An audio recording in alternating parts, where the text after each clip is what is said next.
Because to me, it's not just the tone you use, it's the emotion that comes from it. Are you saying this from a place of love, or are you just trying to pick apart the person? Hello and welcome back to the podcast. I hope you are doing well. I also hope that you have voted, because if you are South African, yesterday was voting day and I did. I waited 4 hours in the queue and it was long, but it was worth it.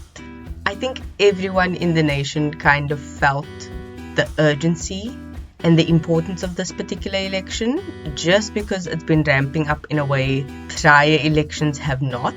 And also, we've seen how our country has handled crisis in terms of the pandemic and its subsequent, disaster. So it's been interesting, and I'm glad the family meetings are over.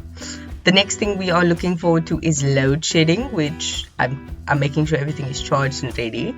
But that is something that just happens to be a problem we've all learned to deal with in the country. And that is essentially what this week's topic is: knowing your faults. Because we know things are problematic and we know that there are processes and ideas in place to solve them.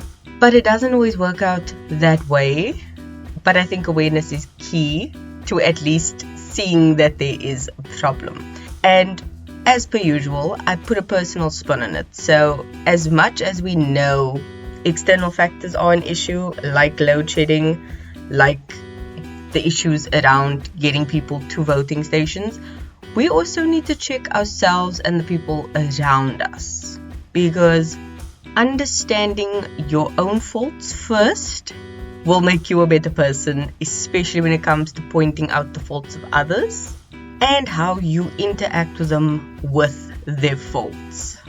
So with load shedding, for example, we understand it's a problem, we understand it needs to happen, we're not happy about it, and we know there are options, but it's all about how we deal with it. So the government's problem is Eskom, and we've learned to deal with it and interact with it. So we've been like, okay, we can do this to alleviate load shedding. We can make sure we are smart with our electricity as we use it. We can go sparingly on certain things. We can find alternative things to alleviate the grid. If you can't afford things like a full-blown solar panel for your house and things, there are USB solar panel power banks that you can get. So you can use that to charge your devices instead of outlets, and that can then alleviate some of not only your electricity expenses but also what you are taking from the grid. And that is fine. That is how we have learned to deal with that fault. And similarly, when it comes to people, you need to understand their faults and how to deal with them despite their faults. However, you need to kind of use a mirror on yourself and figure out what your faults are as well.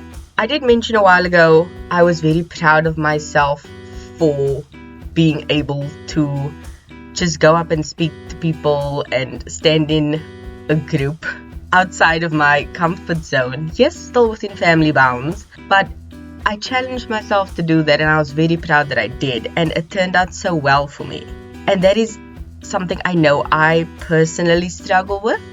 Meeting other people is not very easy for me. I can easily strike up a conversation with someone, but it's very hard for me to maintain friendships because I'm not very open with other people, and that is a fault of mine, and I understand that. And that's why when it comes to friends, I haven't messaged them in like a week or two, and I just sent them each a message to say, hi, sorry I haven't spoken to you in a while, but I'm still wishing you the best, I still hope you're good. All of that, and I've got positive feedback. I understand my fault of bad communication, but I understand why I do it.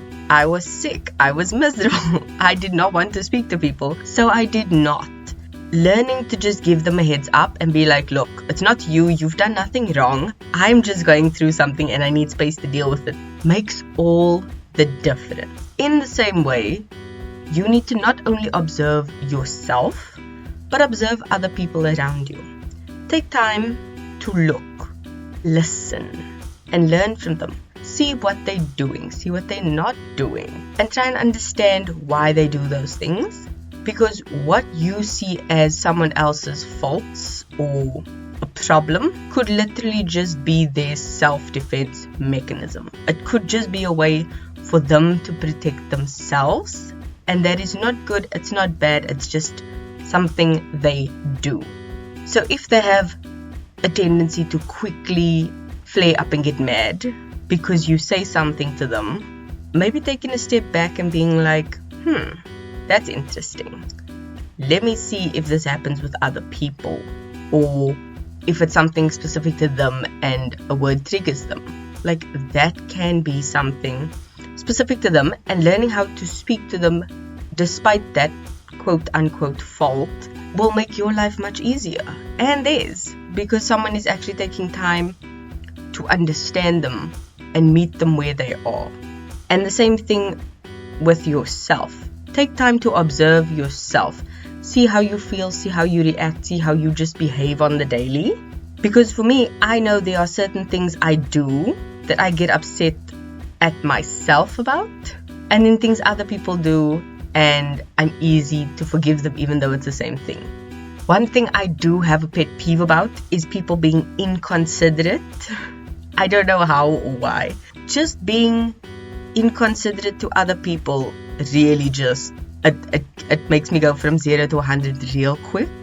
And other people are just like, okay, whatever. But I'm gonna be like, no, that's not acceptable. They need to apologize, they were clearly wrong. Or have you ever been bumped when walking in a public space and there's more than enough space for people to just, walk past you, and you actually go out of your way to move aside, and yet they still somehow manage to bump into you? I'm that person that, like, very aggressively, it's not even passive, I would turn around and be like, excuse you.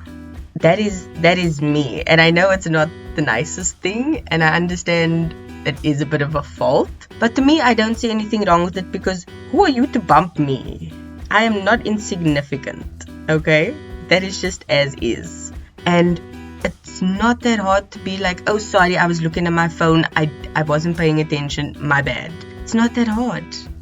And especially when it comes to older people, just because they are elders doesn't mean they automatically deserve your respect. Respect is earned, but it's something so special people don't understand, which is why I can listen to you, but that doesn't mean I respect you. And everyone is like, oh no, you need to respect your elders. I'm like, excuse you, they need to earn my respect. Who are they? I'm gonna outlive them. That is point blank. I'm going to be alive and making changes, and they are going to be dead in the ground, if that's what they choose. That is just how I feel about it. And yes, it's a bit harsh, and it's another fault of mine. I'm very, very straightforward, even if it comes off a bit rude, and that's why I sometimes apologize, and I'm just like, I don't know how to say this nicely, so I'm just gonna say it, take it as you want.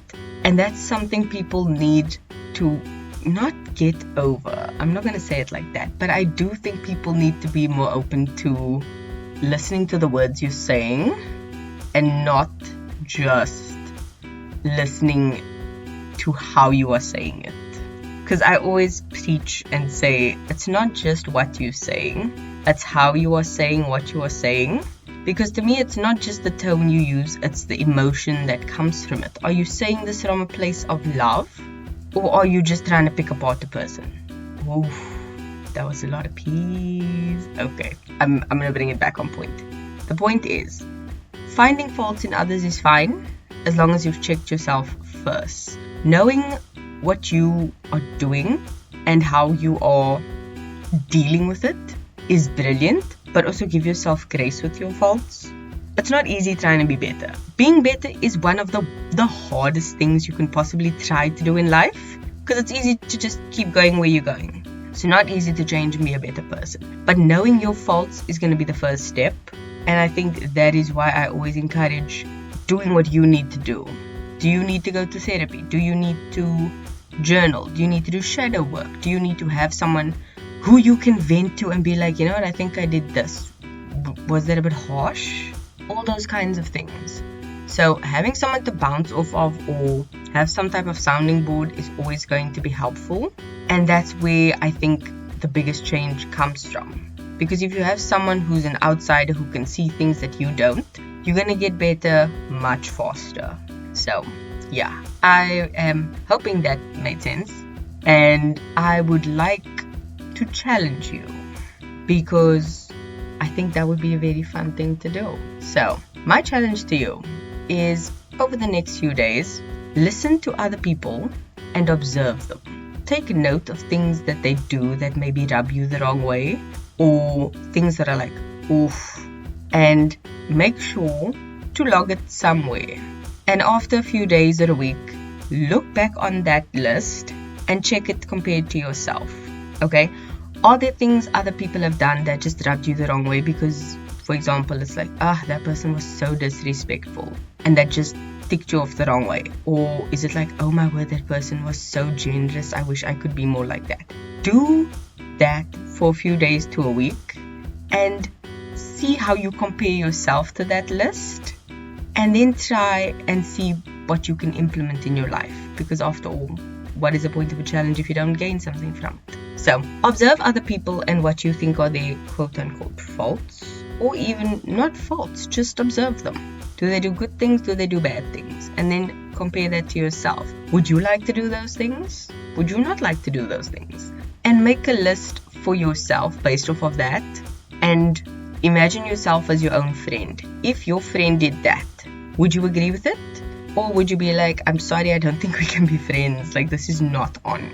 And keep doing that, because I think that is the start of a very good building block to being a better person.